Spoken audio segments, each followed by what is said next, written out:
भाई और बहनों, कुछ छोटी छोटी बातें हैं, परंतु वर्तमान भक्ति मार्ग में आप और हम सब के लिए बड़े काम की हैं।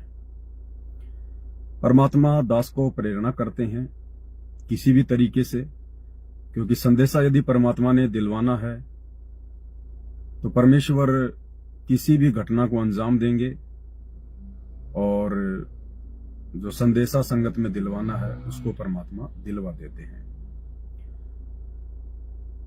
दास एक छोटे से सोपन का जिक्र करेगा, और सोपन के माध्यम से जो घटना मेरे साथ में घटित हुई आज रात्रि को, वो दास आप जीव के साथ में शेयर करना चाहेगा, क्योंकि परमात्मा ने प्रेरणा की। एक बहुत बड़ी शिक्षा है वो। भक्ति मार्ग में आप और हम सबके बड़ी काम आने वाली बात है, और छोटी छोटी बातें होती हैं जिन पर यदि गौर किया जाए, ध्यान दिया जाए, तो हम आने वाले समय में एक बहुत बड़ी मुसीबत को मोल लेने से बच सकते हैं। तो परमेश्वर ने दास को क्या सोपन दिखलाया और क्या उसका अर्थ निकलता है, भक्ति मार्ग में हमारे कैसे काम का है, कितना काम का है, इसी टॉपिक पर आज हमारा ये छोटा सा वीडियो होगा। और दूसरी बात भाई और बहनों, अब देखो, संसार में जो भी व्यक्ति जिस भी संस्था से जुड़ा होता है, जो भी उसका व्यवसाय होता है, उसका बिजनेस होता है, उसका कार्य क्षेत्र होता है, वो व्यक्ति उसमें दिन रात अपनी श्वासें लगा देता है, अपना समय लगा देता है। उसको पता होता है कि यदि मुझे जीवन में कुछ हासिल होना है तो इसी से हासिल होना है। जैसे आप देख रहे होंगे आजकल राजनेता हैं, कई तरह की पार्टियां हैं। उन राजनेताओं का केवल एक ही टारगेट है, एक ही मकसद है कि हमने राजनीति में टॉप पर पहुंचना है, हमारी पार्टी को सबसे बड़ी पार्टी बनाना है, और उसके लिए वो दिन रात मेहनत करते हैं।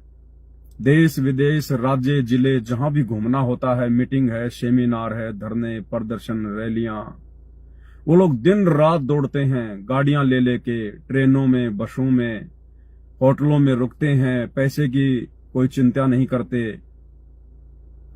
और सुबह से लेकर शाम तक उनके संपर्क में भी उसी प्रकार के लोग रहेंगे, और बात बात पे वो लोग लाइव आएंगे। बात बात पे रात को होटल में रुके हैं, कोई भी संदेशा देना है तुरंत लाइव आएंगे, गाड़ी में चल रहे हैं तुरंत लाइव आएंगे।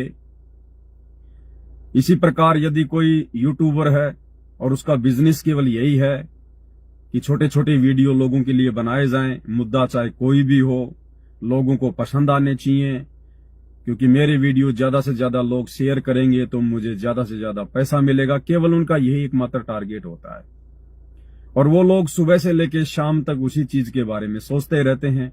और जब भी उनको कोई चीज दिखाई दे गई, बेवजह बेमतलब की, सीधे सीधे जा रहे हैं, सामने किसी की गाड़ी थोड़ी सी टकरा गई, उन्होंने गाड़ी साइड में लगाई, आपस में लड़ने झगड़ने लग गए, कहां सुनी कर ली, बस उसने मोबाइल निकाला, तुरंत गाड़ी में बैठे बैठे, देखो भाई और बहनों, मैं यहां खड़ा हूं, अभी अभी ये एक्सीडेंट हुआ है, देखो क्या बात हो रही है, जरा देखते हैं, और बना के 10-15 मिनट का वीडियो सोशल मीडिया पे डाल देगा। और ये मूर्ख दुनिया फालतू में अपना समय और अपनी सांस से बर्बाद करेगी उन चीजों को देख देख के। उसको देखा नहीं, उससे पहले उसको शेयर करने लग जाएगी आगे, पता नहीं क्या मसाला है उसके अंदर। वो आपस में लड़ रहे हैं, झगड़ने, उनको बेचारों को टेंशन हो रही है, दुनिया मजा ले रही है अपने मोबाइल में। लेकिन भाई और बहनों, आप और हम जो परमपिता परमेश्वर, कल की भगवान सतगुरु रामपाल जी के फॉलोवर हैं, उनके बच्चे हैं, आप और हमें परमात्मा ने ये सोशल मीडिया जिस सदुपयोग के लिए बनी है, जिस विशेष काम के लिए बनी है, आज हमें परमेश्वर ने उस कार्य में लगा दिया है। ये सोशल मीडिया आज से पहले नहीं थी, ये सोशल मीडिया आज से 25-30 साल पहले नहीं थी। ये इंटरनेट, ये टीवी, ये रेडियो वगैरह, ये यूट्यूब वगैरह, फेसबुक वगैरह, इंस्टाग्राम वगैरह, ये रील बनाना, ज्यादा से ज्यादा ये 50 साल पहले चले जाओ आप, ये उससे पहले नहीं थे ये उपकरण, जो वर्तमान में परमात्मा ने 20 से 25 साल में बिल्कुल छप्पर फाड़ के दे दिए हैं। क्यों? आज से पहले क्या धरती पे इंसान नहीं थे क्या? आज से पहले वाले इंसानों के पास में दिमाग नहीं था क्या? क्या आज से पहले इस धरती में ये मटेरियल नहीं था क्या जो आज ये वैज्ञानिक खोद खोद के बना रहे हैं? क्या नहीं था इस धरती पर आज से पहले? 40 लाख वर्ष बीत गए सतयुग से वर्तमान समय को। क्या नहीं था इस पृथ्वी पर? इंसान भी थे, मटेरियल भी था, ये कच्चा माल भी था जो आज जमीन से खोद के निकाला जा रहा है। लेकिन इंसान के पास आज से पहले वो विशेष बुद्धि नहीं थी, विशेष बुद्धि। और इंसान को वो विशेष बुद्धि ये सारी चीजें बनाने के लिए जो भी हम वर्तमान में देख रहे हैं, जिसको हम विज्ञान का नाम देते हैं, टेक्नोलॉजी का नाम देते हैं, ये विशेष बुद्धि आज परमेश्वर ने दी, कबीर भगवान सतगुरु रामपाल जी ने दी आज इंसान को। तब इंसान ये चीजें बना पाया है। क्यों? किस लिए? परमात्मा ने हमसे भक्ति करवानी है, हमारे भक्ति मार्ग में सहयोग के लिए, पल पल हमारे को परमात्मा के संदेश से देने के लिए, एक दूसरे के माध्यम से सारी सूचना या आदान प्रदान जो है वो करने के लिए, हमारा समय बचे। जो कार्य हम पहले 2 घंटे में किया करते थे, आज इस विज्ञान के माध्यम से, टेक्नोलॉजी के माध्यम से, सोशल मीडिया के माध्यम से हम उसको 10 मिनट में पूरा कर दें। पहले किसी को कोई सूचना देनी होती थी, रिश्तेदारी में जाना पड़ता था, एक दिन जाने में लगता, एक दिन आने में लगता। आज सिर्फ 2 मिनट की बात है, मोबाइल मिलाया, उसको सूचना पहुंचा दी। कितना समय बच गया हमारा? बाकी समय बैठ के परमात्मा का भजन करेंगे। तो ये सोशल मीडिया, ये विज्ञान, ये टेक्नोलॉजी जो भी आप देख रहे हैं, इंसान तो केवल अपनी गलतफहमी के कारण कि फलाने वैज्ञानिक ने मोबाइल का आविष्कार कर दिया, फलाने ने इंटरनेट का आविष्कार कर दिया, फलाने ने इंटरनेट बना दिया। नहीं भाई और बहनों, ये वर्तमान के वैज्ञानिक श्री राम और श्री कृष्ण से ज्यादा बुद्धिमान नहीं थे, लेकिन वो श्री राम और श्री कृष्ण भी ये चीजें नहीं बना पाए जो चीजें आज वर्तमान में भगवान ने बनवाई, दिमाग दे के परमात्मा ने बनवाई है। क्या रामकृष्ण के समय गर्मियां नहीं पड़ती थी? क्या उनको पंखे, कूलर, एसी की आवश्यकता नहीं थी? क्यों नहीं बना पाए? पूरा जिंदगी बेचारे गर्मी मर मर के चले गए। उस समय क्या सर्दी नहीं पड़ती थी? क्या उनको हीटर की आवश्यकता नहीं थी? क्यों नहीं बना पाए? पूरी सर्दी गर्मी मरते रहे। क्या रामकृष्ण को गाड़ियों की जरूरत नहीं थी? क्या वो रिश्तेदारी में नहीं जाते थे? क्या युद्ध करने के लिए उनको टैंकरों की आवश्यकता नहीं थी? सब कुछ था। क्या उनको मोबाइल की जरूरत नहीं थी? क्या वो बातें नहीं किया करते थे? लेकिन उस समय परमात्मा ने ये विज्ञान, ये टेक्नोलॉजी, ये किसी को देनी ही नहीं थी। ये समय परमात्मा ने पहले से फिक्स किया हुआ है, निर्धारित किया हुआ है।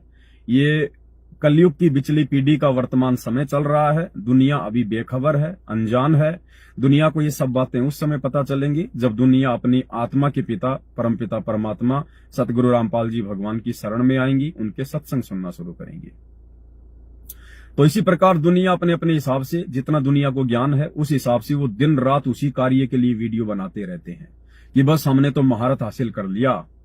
लेकिन आने वाले समय में भाई और बहनों, ना तो दुनिया उन राजनेताओं का कोई वीडियो देखा करेगी, ना दुनिया के किसी भी यूट्यूबर का वीडियो देखेगी जो वर्तमान में बढ़े। उनके 2-2 करोड़ फॉलोवर हैं, 5-5 करोड़ फॉलोवर हैं, चाहे किसी के 100 करोड़ फॉलोवर क्यों ना हो। यदि वो व्यक्ति आने वाले समय में 2028 के बाद अगर संत रामपाल जी की शरण में नहीं आता है, उनकी तरफ अपनी दिशा को नहीं मोड़ता है, ये दुनिया उसके वीडियो देखना बंद कर देगी। आने वाला समय वो आएगा। ये दुनिया भर के लोग जो फालतू के मनोरंजन के वीडियो बनाते हैं, सिर्फ पैसा कमाने के लिए दुनिया का समय बर्बाद करते हैं, कोई भी व्यक्ति इनका वीडियो नहीं देखेगा। आने वाले समय में दुनिया में यदि वीडियो चलेंगे तो सतगुरु रामपाल जी परमेश्वर जी के सत्संग चलेंगे, भक्ति मार्ग के वीडियो चलेंगे, केवल सतगुरु रामपाल जी परमात्मा की भक्ति के वीडियो चलेंगे। और सतगुरु रामपाल जी परमात्मा से संबंधित जो भी व्यक्ति वीडियो बनाएगा ज्ञान आधार से, केवल उसी के वीडियो चलेंगे। अन्यथा किसी का कोई वीडियो यूट्यूब पे नहीं चलेगा। वो नीचे चले जाएंगे। नीचे जब लोग उनको देखना ही बंद कर देंगे तो वो ऊपर आएंगे नहीं। वो तो आज परमेश्वर ने सोशल मीडिया का सदुपयोग क्या है, कैसे करना है, आप और हमें दिया है, और आप और हम इसका जमकर फायदा उठा रहे हैं। और भाई और बहनों, आप और हमें तो भगवान ने सेवाएं ये दी है और हमारे पास में कोई सेवाएं नहीं है। जिसको परमात्मा ने रोजी रोटी की दया बख्श रखी है, छोटा मोटा कोई काम धंधा दे रखा है, कोई मजदूरी करता है, कोई सर्विस करता है, कोई किसानी करता है, वो अपना सीमित समय तक अपना काम करता है। आवश्यकता से ज्यादा इस भक्ति में आने के बाद सतगुरु रामपाल जी का भगत खेती बाड़ी भी नहीं करता है। भले उसके पास में 100 बीघा जमीन है और पहले उसके बाप दादा 100 बीघा जमीन में अनाज बीज दिया करते थे, लेकिन अब उन पूर्वजों का पोता या उनका पड़पोता जो वर्तमान में सतगुरु रामपाल जी का भगत बन चुका है, या वो परिवार जिनके पूर्वजों के पास में सैकड़ों बीघा जमीन थी, आज भी है, लेकिन आज वो सतगुरु रामपाल जी की शरण में आ गए। आज वो सैकड़ों बीघा जमीन में अनाज नहीं बीजते हैं। आज उनको आवश्यकता कितनी है? अगर 5 बीघा जमीन में बीज बीजने से अगर उनके साल भर का रसोई का खर्चा चल रहा है, इससे ज्यादा वो बीज नहीं बीजते हैं। वो लोगों को बटाई में दे देते हैं कि भैया तुम भी खाओ, थोड़ा बहुत बचे तो हम भी दे देना, कोई दिक्कत नहीं, आप अपने बच्चों का पेट भरो।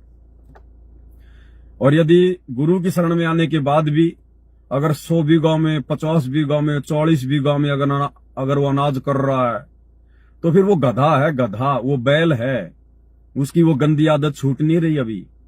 वो दिन रात मेहनत करने की, गोबर के भूंड की तरह, उसकी आदत अभी छूट नहीं रही। तो वो भगत होकर भी अभी वो बैल है, बैल, गधा है अभी वो। उसकी दिन रात कमाने की वो जो गंदी आदत है वो जा नहीं रही। उसे अभी अपनी समासों का, अपने समय का अंदाजा नहीं है, कीमत नहीं है उसको।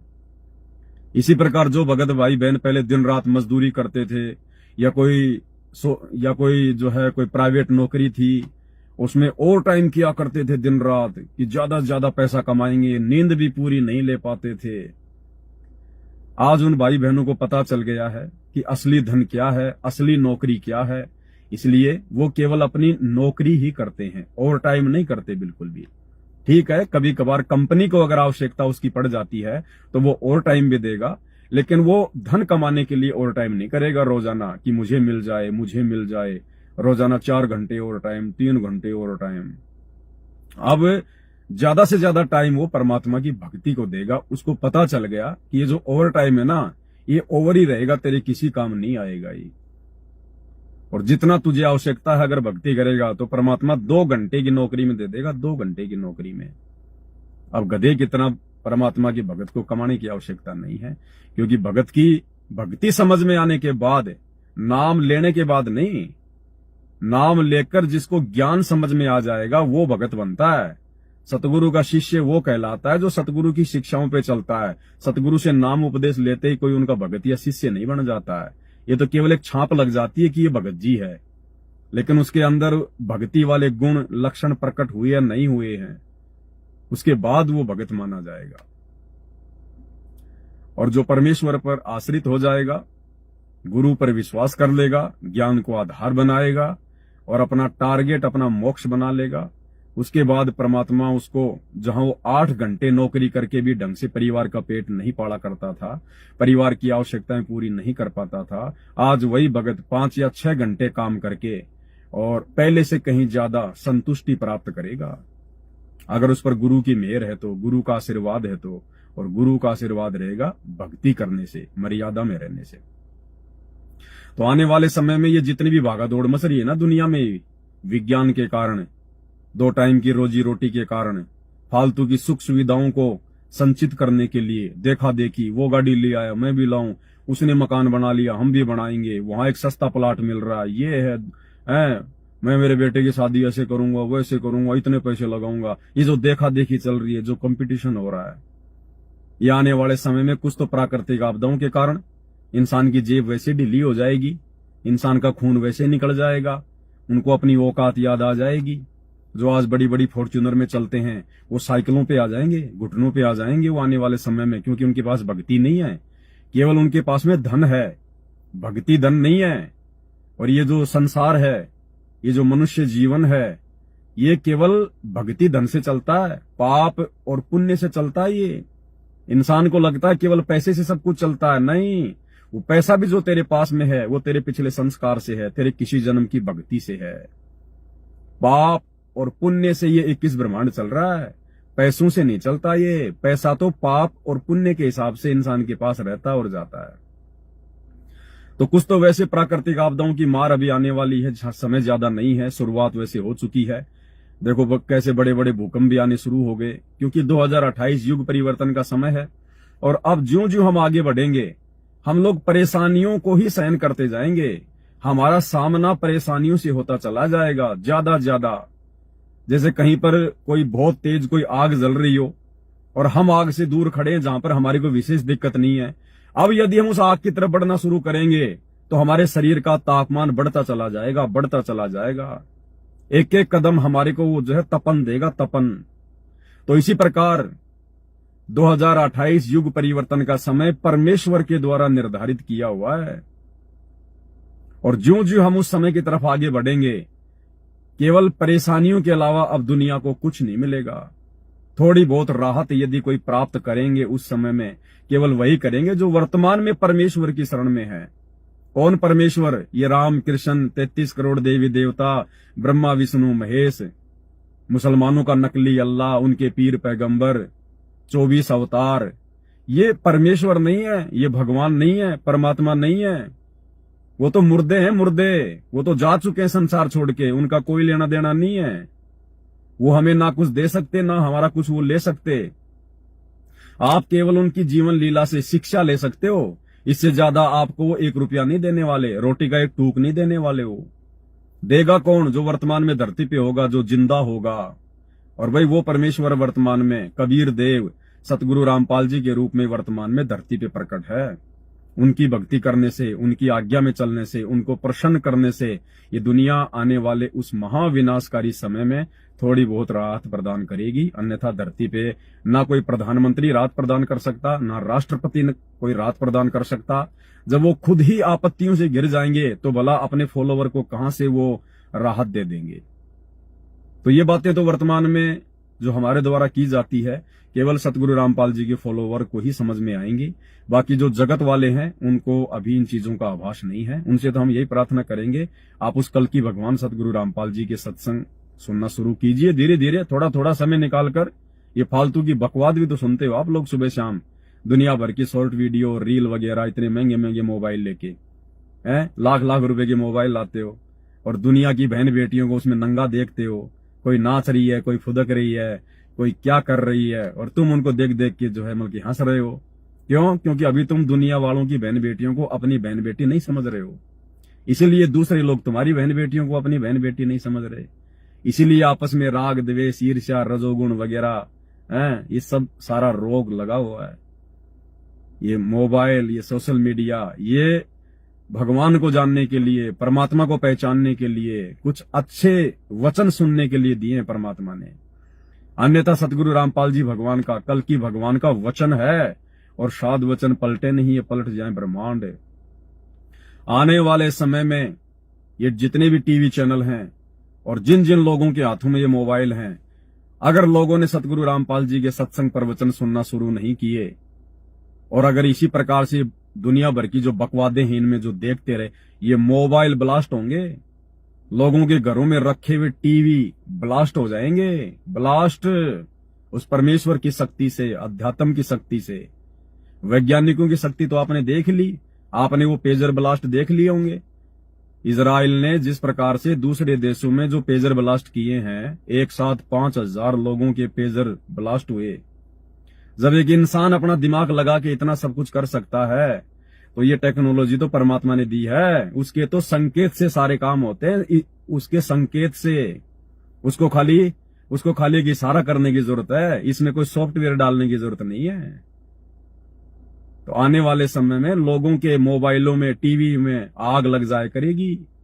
अगर बकवाद, ये फालतू के सास बहू के सीरियल हैं, ये कौन कौन से आजकल ये नाटक, हमें तो नाम भी नहीं पता उनका, ये क्राइम फ्राइमर, CID PID, दुनिया भर के ये नाटक वगैरह, सास बहू के ये फिल्में वगैरह, अगर सतगुरु रामपाल जी के सत्संगों के अलावा अगर कुछ भी चला इन टीवी चैनलों में और मोबाइलों में, आने वाले समय में जो जो हम लोग महाविनाश की तरफ बढ़ रहे हैं, आग लगेगी, आग।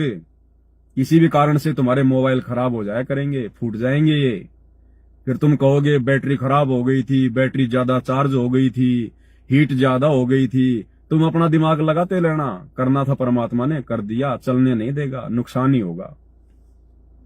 तो इसी प्रकार भाई और बहनों, ये दुनिया तो उल्टे रंग में रंगी हुई है, क्योंकि दुनिया को अभी ज्ञान नहीं है। दुनिया उस समय समझेगी जब दुनिया को ठोकर लगेगी, दुनिया को चोट लगेगी, क्योंकि दुनिया अभी समझदार नहीं है। और कहते हैं समझदार व्यक्ति वो नहीं है जो समझदार व्यक्ति वो नहीं होता है जो, कहावत है कुछ ऐसे, हाँ, समझदार व्यक्ति वो नहीं है जो ठोकर खा के समझता है। भाई ठोकर खा के तो जानवर भी समझ जाता है, अगली बार जानवर भी उधर नहीं जाएगा कि यार उधर खड्डा है, मेरे कल ठोकर लगी थी। तो ठोकर लगने के बाद तो जानवर भी समझ जाता है। इंसान उसको कहते हैं जो दूसरों की ठोकर से शिक्षा ले ले कि अगर मैं ऐसा करूंगा तो मेरे साथ भी ऐसा ही होगा। और अगर पैर फुड़वा कर तुड़वा कर ही समझना है तो फिर वो तो जानवर की श्रेणी में है। तो भाई आप लोग सतगुरु रामपाल जी के प्रवचन सुनना शुरू करो, उससे आपको सारी बातें समझ में आएंगी। अब हम अपने मुद्दे पे आते हैं, जिस टॉपिक पर परमात्मा ने दास को लाइव आने के लिए प्रेरित किया है। और मुद्दा यह है भाई और बहनों, परमात्मा ने अगर संदेशा दिलवाना है तो परमात्मा कारण कुछ भी बनाएगा, कुछ भी। तो सिंपली दास रात को सो गया, सोते सोते परमात्मा को स्मरण तो अपन करते ही हैं, कब नींद आ जाती है उसका पता नहीं चलता। चिंतन भी करते हैं तो चिंतन भी भक्तों का तो अपने भगवान का होगा, अपने गुरुदेव का होगा, अपनी धार्मिक जो क्रियाएं हम करते हैं अपने दिन में सारा दिन, उन्हीं चीजों का जो है हम चिंतन करते करते सो जाते हैं। सो गए तो रात को सौपन आया। सौपन आया तो सुबह फिर जब दास की आंखें खुली, सौपन टूटा तो एकदम से बड़ा झटका सा लगा, बड़ी हैरानी हुई, बड़ी टेंशन हुई, चिंता हुई कि ये भगवान ये क्या हुआ। लेकिन फिर 2 मिनट के बाद में शांति भी हुई कि परमात्मा ये तो सौपन था, हकीकत नहीं थी, सौपन था। मालिक का धन्यवाद किया। चिंता बनी बहुत ज्यादा। और फिर परमात्मा ने प्रेरणा की कि बेटा ये बाकी लोगों को भी समझा, बाकी तेरे भाई बहनों को भी बता कि वो भी निकट भविष्य में अगर भक्ति पे लगे हैं तो छोटी छोटी बातों के ऊपर गौर करें और सावधानियां बरतें, नहीं तो छोटी सी बात बहुत बड़ी हो जाएगी, भक्ति मार्ग में बहुत बड़ी बाधक सिद्ध हो जाएगी। तो क्या था कि रात को सौपन आया, जैसे दास कहीं जा रहा है, यात्रा कर रहा था, बस में बैठा हुआ था दास, तो दास के पास में आके एक युवा लड़की बैठ गई। युवा लड़की सुंदर थी, बैठ गई। अब मुझे सौपन में यह आभास नहीं हो रहा था कि मैं भगत हूं और मैंने नाम ले रखा है, ये मुझे पूरी तरह से आभास नहीं था। वो बैठ गई मेरे पास में। अब बैठते मुझे ऐसा लगा कि जैसे मैंने इस लड़की को कभी देखा है और मैंने इस लड़की से बात करनी चाहिए। तो मेरे अंदर वैसे तो कोई कुविचार नहीं थे, लेकिन मैंने जैसे वो लड़की मेरे पास में बैठी तो मैंने कहा कि मैंने आपको कहीं न कहीं देखा है। मैंने कहा कि मुझे याद आ रहा है, मैंने आपको कहीं न कहीं देखा है। कहां देखा है मुझे पूरी तरह याद नहीं आ रहा। अब उस लड़की ने तुरंत मेरे से बातचीत करना शुरू कर दिया। अरे सर, मैं ऐसे ऐसे, मेरा यूट्यूब चैनल है और मैं वीडियो बनाती हूं, शायद आपने मुझे वहां देखा होगा। सर आपको मेरे वीडियो कैसे लगते हैं? मैंने कहा नहीं, वीडियो में नहीं देखा, मैंने आपको कहीं और देखा है, मुझे याद नहीं आ रहा। सर आप कहाँ के रहने वाले हैं? मैंने कहा मैं वहां का। अरे सर वहां तो मेरे ननिहाल है, मैं अक्सर वहां पे जाती रहती हूँ, हो सकता आपने मुझे देख लिया होगा, मैं घूमती रहती हूँ। कहने का मतलब है भाई और बहनों, सबसे पहली शिक्षा जो सुबह फिर दास को परमात्मा ने प्रेरणा की हम भगत भाई बहनों के लिए, कि हम जब भी कहीं जाएं, कोई यात्रा में जाएं या वैसे भी किसी रिश्तेदारी में जाएं, कहीं भी आप अपना काम धंधा करते हैं, ऑफिस में या जैसे भी है, हम अपनी तरफ से किसी के साथ भी चर्चा शुरू ना करें। ध्यान रखें इस बात का, अन्यथा वो आपके गले की हड्डी बन जाएगी।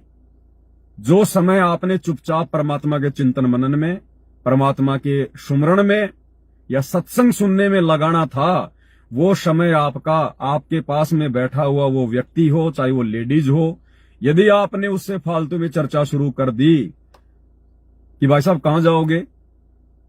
अच्छा वहां जाओगे, अच्छा वहीं मैं जाऊंगा, बस आपने तो केवल इतना ही बोला, बाकी तो फिर वो जगत वाला है, वो काल प्रेरणा से फिर वो आपको पूरी यात्रा ढंग से ना तो सुमरण करने देगा, ना आपको चिंतन मनन करने देगा, दुनिया भर की बातें छेड़ देगा। अच्छा कहां के हो आप? वहां के? अच्छा अरे मैं गया था वहां पर एक बार, मेरे मामा के गांव है वहां।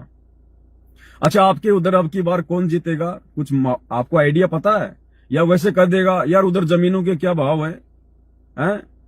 या भाई साहब आप क्या काम करते हो, आपके बच्चे क्या करते हैं? जगत के पास और कुछ बातें नहीं है। वो दुनियादारी की बातें घुमा फिरा के आपका समय बर्बाद करेगा। हो सकता है 2 मिनट चुप हो जाएगा। अब वो भगत तो है नहीं, उसको ज्ञान तो है नहीं, काल उसके अंदर फिर से कोई नई चीज पैदा कर देगा। अच्छा भाई साहब, ये बताओ अब की बार क्या होने वाला है? लोग कहते हैं ये मोबाइलों में ऐसा चल रहा है, भविष्यवाणी ऐसे हो रही है, ये हो रही है। वो आपको 2 मिनट भी शांति से भक्ति नहीं करने देगा। तो सबसे अच्छा तरीका है, आप उनसे बातचीत ही शुरू मत करो।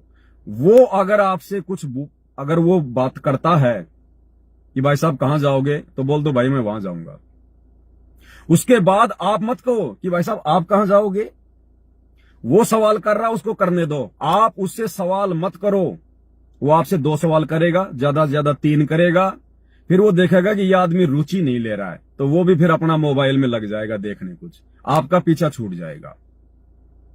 यदि कोई आपसे सवाल करता है और यदि आपने भी उससे सवाल करने शुरू कर दिए, तो काल फिर इंटरेस्ट लेना शुरू कर देगा। फिर वो नई नई बातें खोद खोद के लाएगा, आपका वो समय बर्बाद हो जाएगा। और जैसा सोचोगे पूरे दिन में, वैसा ही फिर रात्रि में आपको सौपन आएंगे। संध्या आरती करेंगे, सुमरण करेंगे, वही बातें उस व्यक्ति के साथ, उस बहन के साथ हमने जो यात्रा में की या जैसे भी की, वही बातें सारी हमारे भजन के समय ये काल दिमाग में लेके आएगा। हमारा भजन भंग होगा। और हमने तो अपनी तरफ से किसी से कोई बातचीत करनी नहीं है। हम तो बिल्कुल जीवित मरे हुए हैं। हम तो दुनिया की तरफ से मरे हुए हैं। हमने अपनी तरफ से कोई बातचीत किसी से शुरू नहीं करनी है। ये सबसे पहली शिक्षा है। अगर शांति चाहते हो तो, अगर अपने मन को मैला होने से या अपने मन को डिस्टर्ब होने से बचाना चाहते हो, तो इतना भी ध्यान रखना है, अगर आपको लगता है कि उस बस में 3 नंबर की सीट पे आपके गांव का या आपका कोई रिश्तेदार आसपास का, जिससे आपके कोई ज्यादा कोई संबंध नहीं है, वैसे ही भाईचारा है आपका, हल्का फुल्का आपका नाव गांव पता है, अगर आपने देख लिया कि आगे 3 नंबर सीट पे वो व्यक्ति बैठा हुआ है, अरे वो यार स्कूल के समय में वो मेरा जो है वो क्लास फेलो था, मेरा सहपाठी था, हम दोनों साथ साथ जो है 12वीं क्लास में पढ़ा करते थे, अरे यार 10 साल हो गई, मैं तो शहर चला गया, ये पता नहीं आजकल क्या कर रहा होगा।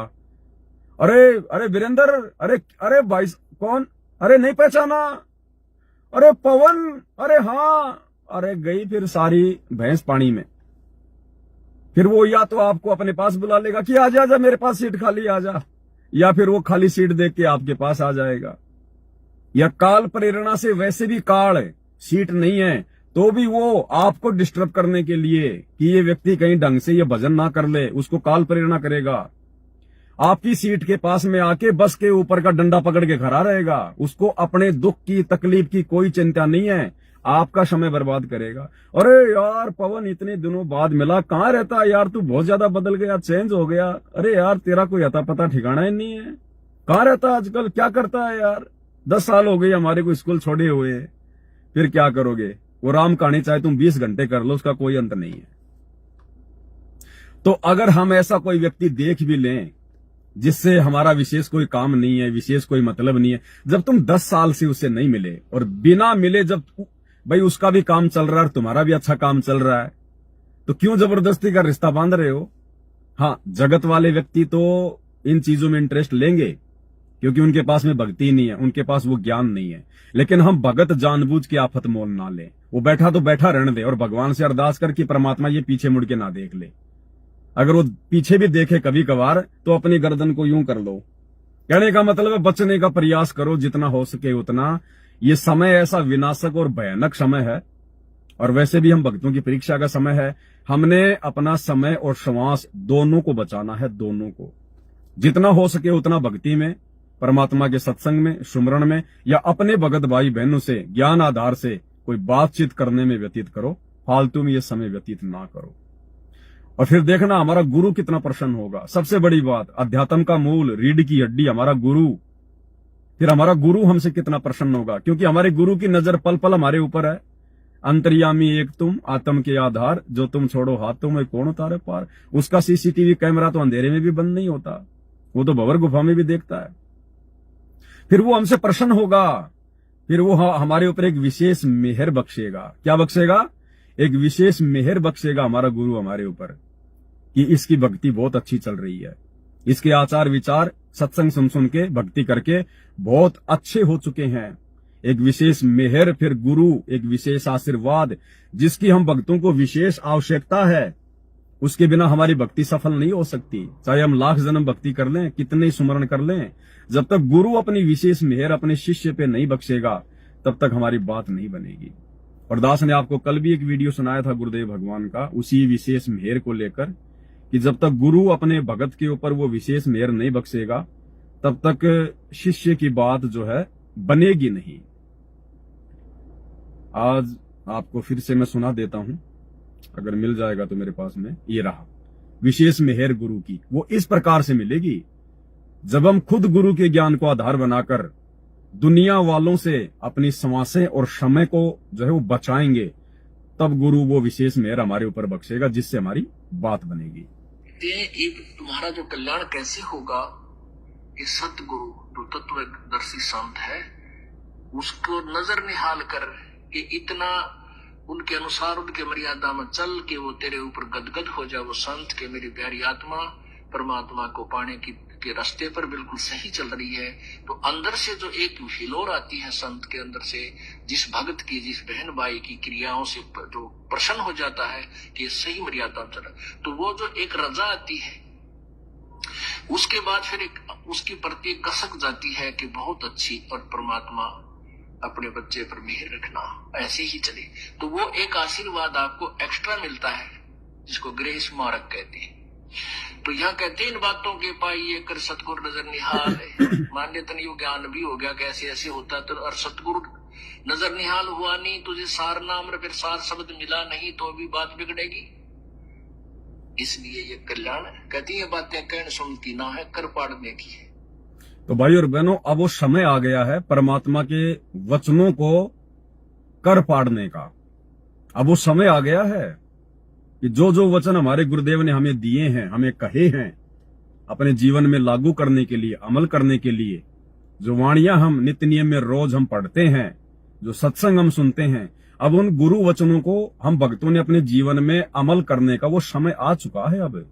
अब देखा देखी फॉर्मेलिटी नहीं चलेगी, नहीं तो आने वाले विनाशकारी समय में जहां दुनिया वाले परेशान होंगे, भक्तिहीन लोग जहां परेशान होंगे, वहां भगत भी परेशान होंगे जो भगत अपने गुरुजी के वचनों पे अमल नहीं करेंगे। तो सबसे पहली शिक्षा हमने बिल्कुल भी अपनी तरफ से, चाहे कोई परिचित हो, चाहे कोई अपरिचित हो, चाहे हम यात्रा में हो, चाहे कहीं भी हो, हमने अपनी तरफ से किसी से कोई विशेष बातचीत शुरू नहीं करनी है। हमने उन लोगों के संपर्क में आने से बचना है।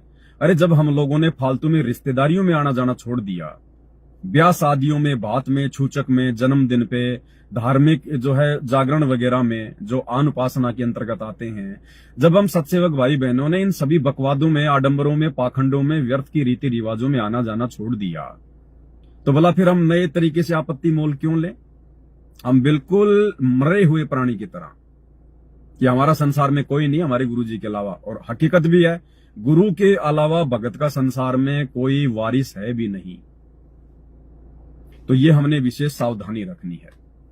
लेकिन मैंने सौपन में इस बात पे विशेष ध्यान नहीं दिया, मैंने सावधानी नहीं रखी, तो फिर आगे चल के सौपन में मुझे कितना बड़ा उसका परिणाम भुगतना पड़ा। अब उस लड़की से मैंने बातचीत करना शुरू कर दिया, क्योंकि मैंने जरा सी बात छेड़ी, मैंने ये गलती कर दी उसको बोल के कि मैंने आपको कहीं न कहीं देखा है, बस इतना सा कहना था। फिर वो खुद ही शुरू हो गई। और भाई और बहनों, भले हम लोग संसार की नजरों में बहुत ज्यादा बैकवर्ड हैं, हम बिल्कुल अज्ञानी हैं, हम किसी के किसी काम के नहीं हैं, हमारी विशेष कोई राजनीति में, कोई प्रशासन में, कोई व्यापार धंधे में कोई जान पहचान नहीं है, कोई पहुंच नहीं है, हम एक प्रकार से फालतू के लोग हैं। लेकिन हमारे पास में भक्ति धन है, और इन दुनिया वालों को नहीं पता, इस दुनिया में जिसका नाम होता है, जिसकी पहुंच होती है, वो धन से नहीं, भक्ति धन से होती है।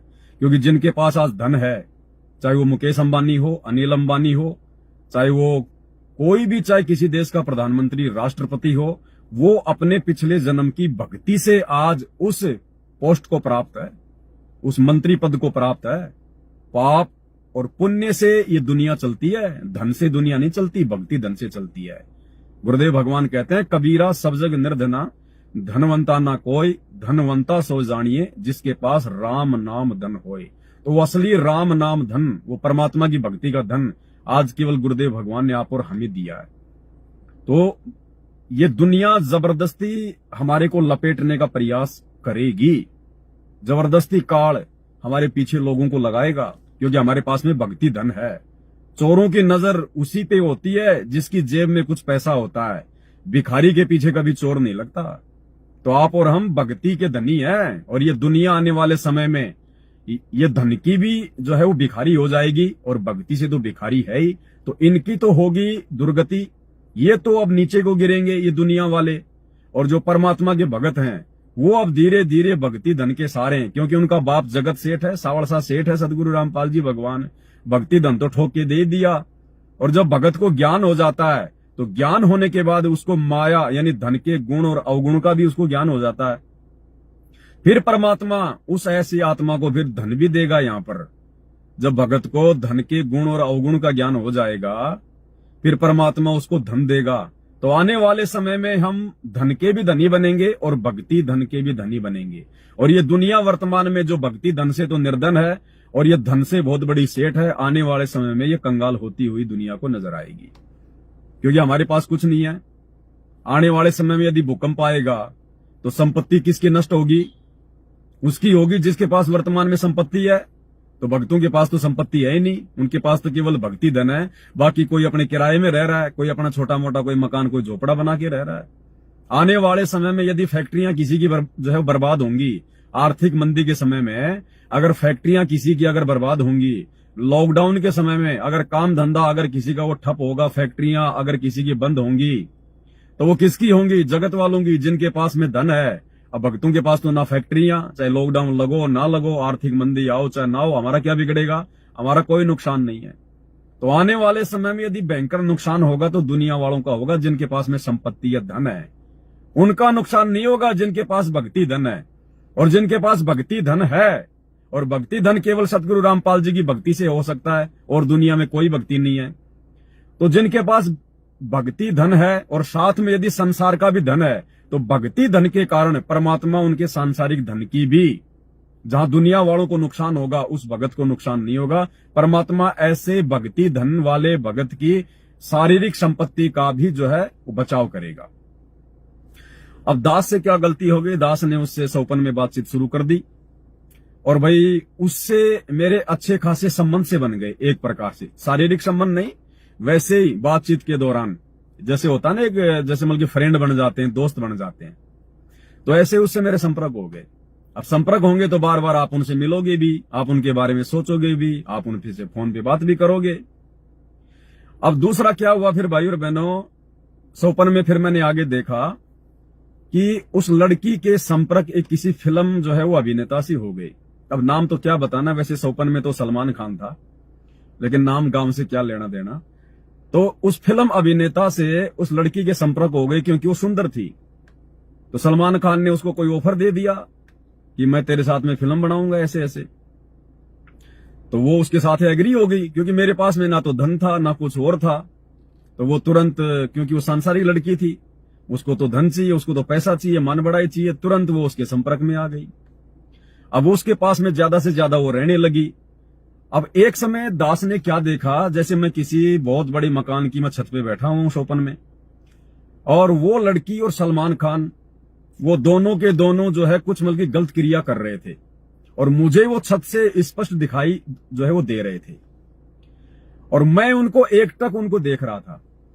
मैं अपनी छत से उनको जो है वो देख रहा था, गलत भावना से नहीं देख रहा था। शोपन में मैं कोई इंटरेस्ट कोई नहीं ले रहा था, मैं कोई आनंद नहीं ले रहा था उनको देख के, लेकिन मन में ये सोच रहा था कि देख ये लड़की मेरे संपर्क में थी, अब ये लड़की ज्यादा इसके संपर्क में रहने लग गई, और देखो अब ये निकम्मे क्या कर रहे हैं। वो आपस में कोई प्रेम प्रसंग की बातें या वैसे मतलब शारीरिक अटैचमेंट वगैरह उनका हो रहा था, मिल रहे थे वो अच्छे से। तो मैं छत से देख रहा था। अब ये मेरी दूसरी सबसे बड़ी गलती, ये सौपन में मेरी दूसरी सबसे बड़ी गलती जो हम भगत भाई बहनों ने शिक्षा लेनी है। इस संसार में चाहे कोई कुछ भी कर रहा है, चाहे कोई अच्छा कर्म कर रहा है, चाहे कोई गंदा कर्म कर रहा है, चाहे कोई चोर चोरी कर रहा है, चाहे कोई किसी के साथ में कोई ठगी कर रहा है, और हम हैं भगत वर्तमान में। हमारा कार्य क्षेत्र है अलग, दुनिया का कार्य क्षेत्र अलग है। दुनिया तो वही करेगी संसार में जो लोग धन प्राप्ति के लिए करते हैं, ऐशो आराम के लिए करते हैं, काल के वशीभूत होके जो करते हैं। हम लोगों ने किसी की ऐसी अच्छी या गंदी उन क्रियाओं को देखकर अपने मन में ना तो कोई दोष पैदा करना है और ना हमने उनकी उन क्रियाओं को देखना है। आप कहीं से जा रहे हैं और किसी पार्क में कोई लड़का और लड़की है, आपस में वो प्रेम प्रसंग की बातें कर रहे हैं या कोई गलत हरकतें कर रहे हैं, आपस में कुछ चूमा चाटी कर रहे हैं, हम भक्तों ने वहां खड़ा होकर देखना नहीं है। अगर हम उधर से जा रहे हैं, गुजर रहे हैं, तो भी हमने उनकी तरफ ध्यान नहीं देना है।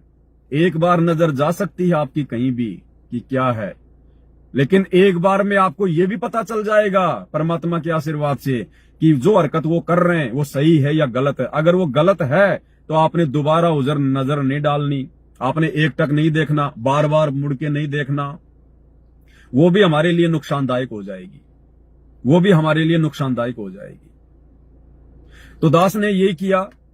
जब वो अभिनेता और वो लड़की दोनों आपस में शारीरिक संबंध वगैरह, शारीरिक संबंध तो वो जो है नहीं बना रहे थे, लेकिन जैसे कुछ वो अर्धनग्न कपड़ों में थे और कुछ ऐसी वैसी हरकतें वो कर रहे थे, तो मैं ऊपर बैठा बैठा छत पे सौपन में, और मैं उनकी तरफ यूं देखने लग गया एकटक।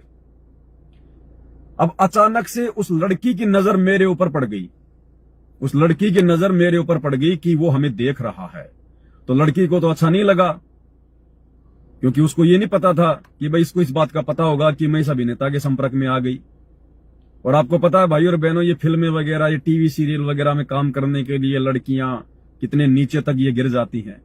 ये कास्टिंग काउच एक शब्द है, कास्टिंग काउच मतलब उनका किस प्रकार से उनका शोषण किया जाता है। वो हर प्रकार से वो तैयार होती हैं कि बस हमारे को तो फिल्म में ले लो, हमारे को तो आप इस नाटक में ले लो, बाकी चाहे आप उनका कुछ भी ले लो, क्योंकि ये संसार है, ये जगत है, ये विषय वासनाओं का लोक है। यहाँ कोई इज्जत कोई मान मर्यादा नहीं है। आप चाहे वेश्या हैं, अगर आपके पास में पैसा है आपकी इज्जत करेंगे लोग, इज्जत। ये फिल्मी अभिनेत्रियां क्या हैं? ये वेश्या ही हैं। वेश्याओं से भी गिरी हुई होती हैं ये फिल्म अभिनेत्रियां, जिनके देश दुनिया में नाम है। अरे एक औरत जो एक बंद कोठे में 5 आदमियों के सामने नाचती है, उसको तो कहते हैं वेश्या। जो मुजरा करती है, पहले जो मुजरा किया करती थी, बड़े बड़े ठाकुर लोग, बड़े बड़े राजा महाराजा लोग जो वहां पर जाया करते थे या उसको बुला लिया करते थे और उसका नाच देखा करते थे, उसके ऊपर जो है मतलब पैसे फेंका करते थे। तो जो औरत 5 आदमियों के सामने या 10 आदमियों के बीच में एक बंद कमरे में नाचा करती थी, उसको कहते थे वेश्या। और आज जो पूरी दुनिया के सामने नाच रही है फिल्मों में, उसको कहते हैं अभिनेत्री, हीरोइन, माय फेवरेट। तो भाई और बहनों, ये जो अभिनेत्रियां है ना, ये तो वेश्याओं का दूसरा रूप है। केवल इनके पास में पैसा है, और जितना भी जो युवा हैं, लड़के और लड़कियां, इनको आध्यात्मिक ज्ञान नहीं है, जिस कारण से ना जाने वो उनको देवी देवताओं से भी कम नहीं समझते हैं। बाकी आप और हम भक्तों को सदगुरु रामपाल जी परमेश्वर जी के ज्ञान से पूरे संसार की औकात का, उनके जो है नकलीपन का सब कुछ मालूम हो चुका है। तो दूसरी गलती दास ने सौपन में ये की, मैं उस लड़की और उस अभिनेता की हरकतों को एकटक देखता रहा। उस लड़की ने मुझे देख लिया कि भाई इसने तो मुझे देखा है। देखने के बाद उसने उस अभिनेता को बता दिया कि देख उधर वो देख रहा है। उस अभिनेता ने मेरी तरफ कोई संकेत किया और सौपन में मुझे ऐसा लगा कि जैसे हम दोनों की आपस में काफी जानकारी है। तो उसने मुझे कुछ यूं किया, तो मैं समझ गया कि ये कह रहा है कि यार थोड़ा हमें ऐसा आराम करने दो, आप थोड़ा साइड में हो जाओ। तो मैंने कहा ठीक है मैं जा रहा हूं। इतना कह के मैं थोड़ा साइड में हो गया। अब उसके बाद में उस लड़की ने उस अभिनेता को क्या कहा क्या नहीं कहा, वो अभिनेता मुझे जो है मतलब फंसाने के चक्कर में आ गया कि कल को ये बात किसी और के सामने ना चली जाए। वो थे वो बेइज्जत, लेकिन बेइज्जतों को भी अपनी इज्जत की टेंशन हो जाती है। उनकी आपस में क्या बातचीत हुई, वो अभिनेता मुझे फंसाने के चक्कर में लग गया कि किसी भी तरह से मैं इसको फंसाऊं, मैं इसको जेल भिजवा दूं, ताकि हम दोनों की ये गुप्त बातें किसी और के सामने ना चली जाए, वरना ये जो है ये बता देगा किसी को। वो मेरी गलती थी जो मैं उनको एकटक देख रहा था। ये गलती भक्तों ने नहीं करनी है। चाहे कोई कुछ भी कर रहा है, चाहे कोई नंगा खड़ा है, कोई नंगे होके अपना जो है मतलब कुछ भी वो कर रहे हैं, कोई लड़ाई झगड़ा कर रहा है, बाढ़ में जाओ, मरने दो। हमने सूरवीर नहीं बनना फालतू में। भाई और बहनों, भगत सूरवीर होता है। लख भर सूरा जूझ ही लख भर सावंत दे, और लख भर यति जहान के तब सतगुरु शरणा ले। ये सूरवीर के जन्म हमने असंख्यों बार भोगे हैं, लेकिन वर्तमान में हमें भक्ति का सूरवीर बनना है। वो पहले वाले सूरवीर के जन्म जो हम भोग चुके हैं ना, अब हमने वो पहलवान नहीं बनना, हमने वो सूरवीरता नहीं दिखानी कि दो आदमी आपस में लड़ रहे हैं, एक जो है कमजोर को मार रहा है, तो हम भगत जो है कमजोर का लेके पक्ष और उसको ठोकने लग गए, उसको मारने लग गए। ये सूरवीरता हम पहले दिखा चुके हैं। वर्तमान में हमने उस प्रकार की सूरवीरता नहीं दिखानी है, बिल्कुल भी। हमने भक्ति में सूरवीरता दिखानी है। मर्यादाओं को लेकर संघर्ष करना है, प्रेम से, प्यार से, अज्ञान के साथ में ज्ञान आधार से हमने संघर्ष करना है। हमने ये सूरवीरता दिखानी है। अब वो सूरवीरता नहीं चलेगी। हमने वैसे जन्म प्राप्त किए सूरवीरों के, जिसके प्रतिफल में आज हमें भक्ति मिल गई। बस उस सूरवीरता का केवल इतना ही काम था कि आज हमें सतगुरु ने शरण में ले लिया। आज यदि हम वैसी सूरवीरता दिखाने लग गए तो हमारी भक्ति बिगड़ जाएगी, तुरंत मर्यादा टूट जाएगी। दुनिया 2 मिनट में कान पकड़ के हमारे को नीचे, हमारा जमीन में नाक रगड़ देगी। हमसे बड़े बड़े सूरवीर ना जाने यहाँ पे कितने बैठे हैं। तो आज हमने भक्ति में सूरवीर बनना है, वो सूरवीरता नहीं दिखानी है हमने। तो उन दोनों की आपस में बातचीत हुई, उन दोनों ने मुझे फंसाने का प्लान बना लिया। और स्वप्न में तो आपको पता है सारी चीजें ऑटोमेटिक सेट हो जाती हैं। तुरंत फिर मैंने देखा कि जहां मैं खड़ा होकर देख रहा था, जैसे मैं नीचे आया उस बिल्डिंग से, तो वो अभिनेता आ गया और एक पुलिस की गाड़ी खड़ी हुई थी। उस पुलिस और वहां पर 4-5 जो है पुलिस वाले थे। अब वो अभिनेता जानबूझ के उन पुलिस वालों की गाड़ी के सामने खड़े होके पुलिस वालों को गाड़ियां निकालने लग गया, उनको बुरा भला बोलने लग गया। इतने में मैं ऊपर से नीचे उतर के आ गया। फिर मैंने तीसरी गलती कर दी स्वप्न में। मैं आपस में उनकी तू में देखने लग गया, खड़ा होके मैं सुनने लग गया, आनंद सा लेने लग गया मैं स्वप्न में कि ये इसको क्यों गालियां निकाल रहा है यार, पुलिस वालों को गाली निकाल रहा है। जैसे आम समाज में कोई भी छोटी मोटी कोई घटना हो जाए, किसी के घर पे कोई पुलिस आ जाए, या आप कहीं अपनी गाड़ी लेके जा रहे हो, आपने देखा यार भीड़ हो रही है रोड पे, क्या कारण है, यूं देखने लग जाएंगे लोग, फालतू में गाड़ियां साइड में लगा लेंगे, भूल जाएंगे कि मैं कहां जा रहा था, मेरा काम की तरह अर्जेंट है, खुद के काम को भूल जाएंगे, दुनियादारी में पड़ जाएंगे। और क्या हो गया, और भीड़ क्यों हो रही है, लेना है कि देना दो। ये हम भक्तों ने गलती नहीं करनी है। इस दुनिया में लाखों जगह रोजाना ऐसी भीड़ इकट्ठी होती है, तुम केवल अपना समय बर्बाद करोगे, ना तुम उसकी कोई मदद कर सकते, क्योंकि तुम्हारे नियम मर्यादा दुनिया से अलग हैं, और ना वहां क्या घटना घटी है, क्या नहीं घटने में क्या लेना देना। पड़ोसी के घर में पुलिस आ गई, हमें छत से क्यों देखना भाई, हमें घर से बाहर निकल के भीड़ में भीड़ क्यों होना, क्या हो गया, अरे क्या कर दिया हमारे पड़ोसी, हमें तो पता ही नहीं, वो तो पता नहीं क्या क्या करते हैं, वो तुम्हें बताएंगे क्या, आपको जानने की आवश्यकता है क्या कि आपका पड़ोसी क्या करता है। आप उसके पड़ोसी हो, उसके भगवान नहीं हो जो हर चीज आपको वो पूछ के करेगा या आपको वो जो है वो बताएगा। तो हमने कोई इंटरेस्ट नहीं लेना, चाहे गांव में पुलिस आओ, चाहे पड़ोसी के घर में आओ पुलिस। हमने ज्यादा बीच में कोई सूरवीर नहीं बनना है। कार्ड लपेटेगा जैसे मुझे लपेट लिया स्वप्न में, इसलिए मैं आपको ये वीडियो दे रहा हूं। तो वो अभिनेता पुलिस वालों को गाड़ी निकाल रहा है, उनकी गाड़ी के आगे खड़ा होके, पुलिस वालों की गाड़ी के शीशे नीचे उतरे हुए हैं, उधर से पुलिस वाले उसको कुछ कह रहे हैं, उधर से वो कुछ कह रहा है, और मैं खड़ा खड़ा देख रहा हूं अकेला, और कोई नहीं है, और मैं इंटरेस्ट ले रहा हूं। अब जैसे ही वो पुलिस वाले उस अभिनेता को बोले कि देख अब तेरे को थाने में लेके जाएंगे और तेरे को कोर्ट में पेश करेंगे, तू हमें गाड़ी निकाल रहा है, हम सरकारी जो है ड्यूटी पे हैं, तो पुलिस वाले को गाड़ी निकाल रहा है, तेरे को हम जेल करवाएंगे। तो वो अभिनेता कह रहा है कि तू काहे की जेल करवाएगा, कुछ नियम कायदे कानून जानता कि नहीं जानता, कुछ नियम जानता है।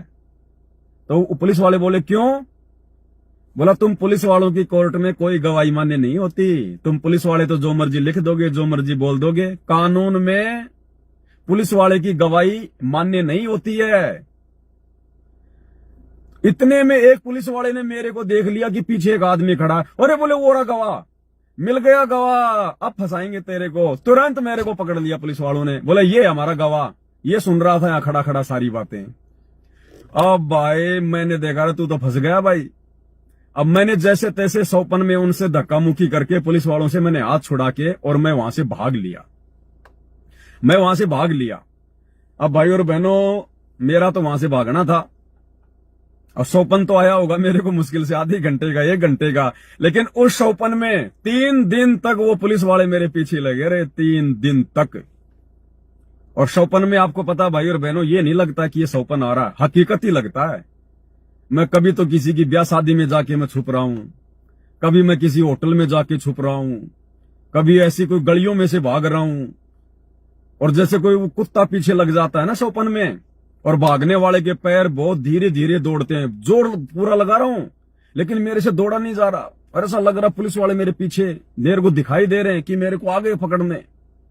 और मैं दौड़ने का प्रयास कर रहा हूं, लेकिन जैसे फिल्मों में वो स्लो मोशन में दौड़ते हैं ना धीरे धीरे, ऐसे मेरे पैर उठ रहे और अंदर से घबराहट पूरी की, पकड़ा गया, मारेंगे अब तेरे को ये गवाह बनाएंगे फालतू में। उस आधी घंटे के सौपन में 3 दिन तक वो पुलिस वाले मेरे पीछे दौड़ते रहे और मेरा जीना आराम हो गया 3 दिन तक। फिर परमात्मा ने दास को सुबह प्रेरणा की कि बेटा ये संदेशा दे दे तेरे भक्तों को मतलब अपने भगत भाई बहनों को। ये मुंह से शब्द निकल जाते हैं भाई और बहनों, इनको सीरियस नहीं लेना होता है। जीव है हम जो भी बोलते हैं परमात्मा की जो है प्रेरणा से ही बोलते हैं, लेकिन फिर भी हम जीव हैं, शब्द कुछ ऐसे जो है वो निकल जाते हैं। और आजकल तो फॉलोवर कर दो चाहे भगत कर दो, बात एक ही है। अब आप लोगों ने मेरे चैनल को फॉलो कर रखा, तो आप मेरे क्या हो गए फॉलोवर। आध्यात्मिक मार्ग में उसको भगत कहते हैं, जो जिसको फॉलो करता है वो उसका भगत होता है। तो वो मुंह से शब्द निकल जाता है, उसको माइंड नहीं करना हमने।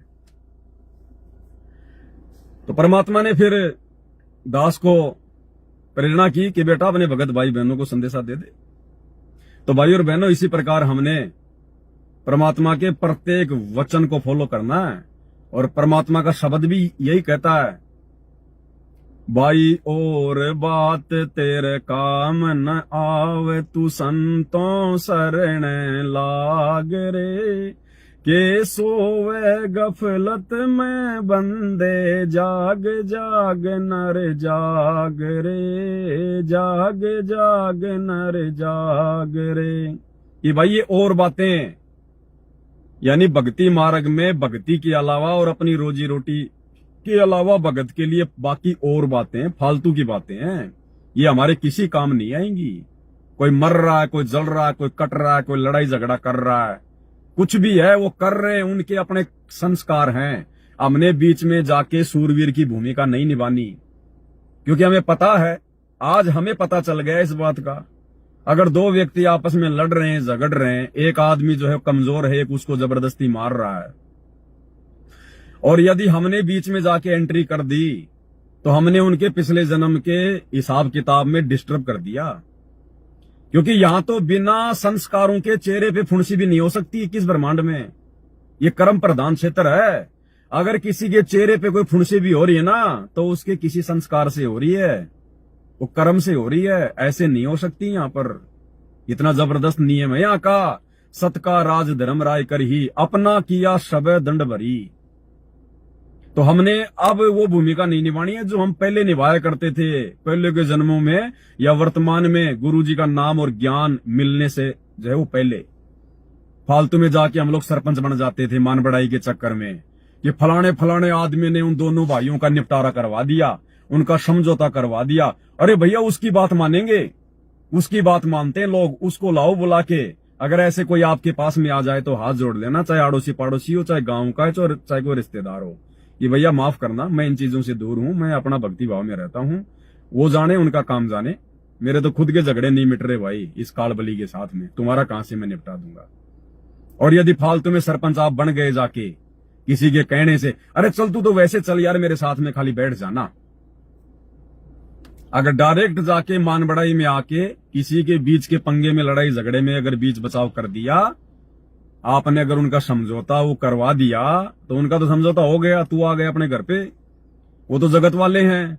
महीने भर बाद में फिर किसी बात पे उनकी बिगड़ जाएगी, फिर वो दूसरा आएगा आपके पास में कि भाई साहब आपने समझौता करवाया था, अब देखो वो मेरे साथ ये कर रहा है, वो कर रहा है, फिर आपको टेंशन। तो हमने पढ़ना है नहीं, इसलिए परमात्मा कहते हैं और बात तेरे काम ने आवे संतों शरण लाग रे, और केस होवे गफलत में बंदे जाग जाग नर जाग रे। भाई उमदा चोला बनया अनमोला लगे दाग पे दाग रे, उमदा चोला बनया अनमोला लगे दाग पे दाग रे। 2 दिन की गुजरान जगत में क्यों जले बिरानी आग रे, क्यों जले बिरानी आग रे। तो आप और हमारा तो भाई ये 2 दिन का जीवन है इस संसार में, हम क्यों बिरानी आग में जले। हमें तो परमात्मा ने दे दिया ना भजन करने के लिए, रास्ता बता दिया ना भगवान ने हमें। हमने केवल अपने भक्ति वाले रास्ते पे चलना है, परमात्मा का ध्यान रखना है, दुनिया पे ध्यान नहीं देना। अब दुनिया की उन घटनाओं पे ध्यान नहीं देना। हाँ, दुनिया की घटनाओं से हमने शिक्षा जरूर लेनी है, हमने वहां जाके सरपंच नहीं बनना है।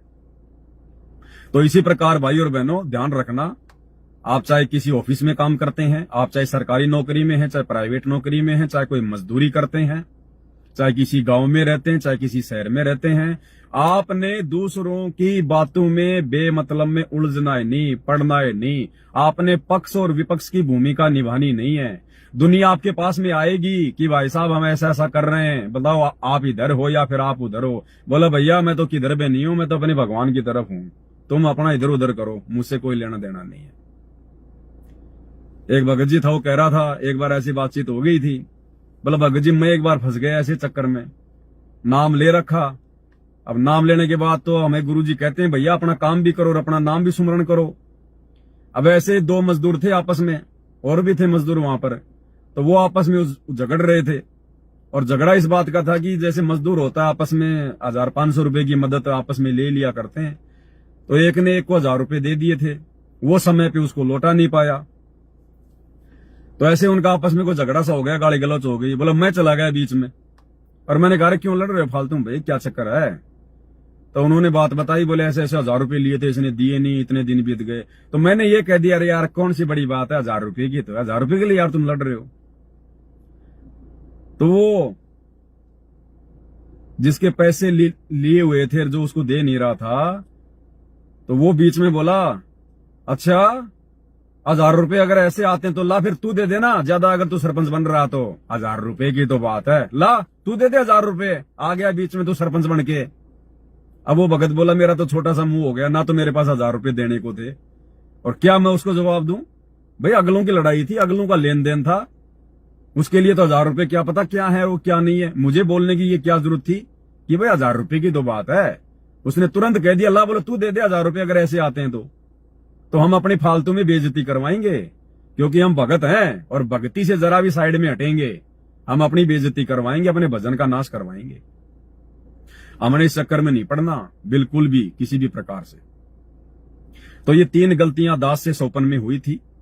सुबह जैसे आंख खुली, अच्छा मैं 3 दिन से भाग रहा था लास्ट में, वो तो अच्छा हुआ कि मेरे घर वालों ने मुझे जगा दिया कि नित्य नियम का टाइम हो गया। नहीं भाई और बहनों, क्या पता महीना बीत जाता भागते भागते, सोपन में कोई समय का थोड़ी पता चलता है, क्या पता महीना बीत जाता। तो कहने का मतलब है ये छोटी छोटी बातें नहीं है भाई और बहनों। देखो ये ठीक का समय चल रहा है, परमात्मा दया कर रहे हैं, और किसी न किसी घटना के माध्यम से परमात्मा हमारे तक संदेशा जरूर पहुंचवाएंगे। तो आप और हम भगत भाई बहनों ने निकट भविष्य में, क्योंकि अब हम भगत बन चुके हैं, हमारी सोच, हमारी भक्ति क्रिया, हमारी सामाजिक क्रिया, हमारा चाल चलन, हमारा देखना, उठना, बैठना, लोगों से बातचीत करना, ये सब कुछ चेंज हो चुका है, जगत वालों से बिल्कुल चेंज हो चुका है। हम उन लोगों की तरह दिखाई जरूर दे रहे हैं, लेकिन हम उन लोगों के जैसे नहीं हैं। जैसे परमात्मा कहते हैं कि एक ही सरोवर पर हंस भी होता है और बगुला भी होता है, वो दोनों देखने में एक जैसे लगते हैं, कोई ये नहीं कह सकता कि इनमें बगुला कौन सा है और इनमें हंस कौन सा है। लेकिन जब वो खाना खाते हैं तब पता चलता है, बगुला तो खाएगा मेंढक और हंस चुगेगा मोती। तो आप और हमारा जगत वालों से बहुत कुछ बदल गया, चेंज हो गया है। हमने सीधा अपने काम से काम रखना है। ये दुनिया तो ये तो काल का लोक है, यहां तो शराप लगा हुआ भाई। अरे सृष्टि रचना में गुरुदेव ने बताया, जब काल तप कर रहा था और कहा कि परमात्मा मैं इन खाली प्लाटों का क्या करूंगा, इनमें मुझे कोई रचना करनी है, उसकी सामग्री भी चाहिए। तो परमात्मा ने कहा भाई तू अपने बड़े भाई के पास जा, कूरम के पास में, और बड़े प्यार और आदर के साथ में उससे मांगना, वो तुझे एक कंस्ट्रक्शन की सामग्री दे देगा। तो काल को कहां चैन था, उसने देखा कि कूरम तो ध्यान मगन है, भक्ति कर रहा है। एक दो बार तो बोला, फिर उसको जो है गुस्सा आ गया जब उसने नहीं उसकी बात सुनी। तो उसने मुकुट पकड़ के ला दिया कि तेरे को सुनाई नहीं देता क्या, इतनी देर से चिल्ला रहा हूं मैं। अब कूरम का तो ध्यान लगा हुआ था परमात्मा में, और जैसे मुकुट हिलाया उसने तो मुकुट में से 5 तत्व निकले, पृथ्वी अग्नि जल वायु आकाश। ये सूक्ष्म रूप में थे, बीज रूप में, और बाहर आते ये फैल गए, क्योंकि नियम है परमात्मा का। तो उसने देखा यार इनमें और कोई न कोई चीज होगी, जब इतनी चीज निकल गई तो। अच्छा, उनको मालूम कैसे पड़ा इस बात का? उसने जो पहला मुकुट जब उसने कूरम का उतारा, उसमें से 5 चीजें निकली। 5 चीजें निकलते ही वो जो मुकुट था, उस मुकुट से आवाज आई कि भैया ये छोटे वाला मुकुट और उतार, इसमें भी है। उसने छोटे वाले को भी लाया, उसमें से ये रजगुण, तमोगुण और ये शतोगुण, ये 3 जो है ये गुण निकले। वो लेके दौड़ पड़ा वहां से। इतने में कूरम की आंख खुल गई। कूरम ने देखा मेरे साथ इसने बदतमीजी की है। तो उसने परमात्मा में ध्यान लगाया, परमात्मा से उसने शिकायत करी कि पिताजी ऐसे ऐसे वो आया था मेरे पास में, और ऐसे ऐसे वो बदतमीजी करके वो चीजें ले गया, और मैं उसको पीटूंगा, गढ़ूंगा मैं उसको। परमात्मा ने कहा कोई बात नहीं बेटा, छोटा है, गलती हो गई, बड़ों का फर्ज है, माफ करना। कूरम शांत हो गया। फिर परमात्मा ने कूरम से कहा था कि बेटा आज के बाद उसके लोक में कभी भी शांति नहीं रहेगी। जिस प्रकार उसने आज यहां पर ये जल्दबाजी दिखाई है ना, ये बदतमीजी की है ना उसने अपने बड़े भाई के साथ, इस सतलोक में ऐसी गलती करने वाले के परिवार में, उसके देश में, उसके राज्य में, उसके शासनकाल में कभी शांति नहीं रहती। तो परमात्मा ने उसी समय जो है बल्कि विधान बता दिया था, श्राप दे दिया था। श्राप का मतलब सतलोक का विधान, कि उसके 21 ब्रह्मांड में घर घर में ऐसे झगड़ा रहेगा, उसके पूरे 21 ब्रह्मांड में ऐसे अशांति रहेगी। शांति नाम की चीज नहीं होगी। कहीं कुछ हो रहा है, कहीं कोई, यहां पे सुअर तो जो है वो टट्टी पे लड़ रहा है, कुत्ता यहां पे हड्डी पे लड़ रहा है, इंसान यहां रोटी के टुकड़े पे लड़ रहा है। तो परमात्मा ने कहा था कि बेटा उस लोक में कभी शांति नहीं होगी, वहां सब ऐसे लड़ेंगे झगड़ेंगे, चाहे कुत्ता हो चाहे सुअर हो। है, अब एक कुत्ता है, अब कुत्ते को देखो आप, अगर उसकी गली में, उस मोहल्ले में दूसरा कुत्ता आ जाए तो उसकी गले की नसें फट जाएंगी भौंक भौंक के। जबकि बताओ उस कुत्ते का कौन सा बेचारा वो प्लाट छीनने आ रहा है, कौन से उसकी औरत छीनने आ रहा है, कौन से उसके बच्चे छीनने आ रहा है, क्या उनका आपस में लड़ाई झगड़ा है? लेकिन बेमतलब लड़ेंगे झगड़ेंगे कि तू मेरे क्षेत्र में आ कैसे गया। ये वहां से बीमारी लगी हुई है हमारे। तो परमात्मा ने पहले कह दिया था कि 21 ब्रह्मांड में चाहे जानवर हो, चाहे इंसान हो, चाहे देवता हो, ये देवता नहीं देखते, इंसानों से भी ज्यादा लड़ाई झगड़ा करते हैं ये। परमात्मा ने इन्हीं के जीवन से, इन्हीं के इन पुराणों से सब कुछ हमें दिखा दिया। तो 21 ब्रह्मांड में आग लगी हुई है यहां पर सुख शांति की। तो बताओ हम भगत, हम भैया किस किस की आग बुझाएंगे? हम किन किन के लड़ाई झगड़े मिटाएंगे? हमारा तो खुद का झगड़ा चल रहा है यहाँ काल भगवान के साथ, धर्मराय के साथ में।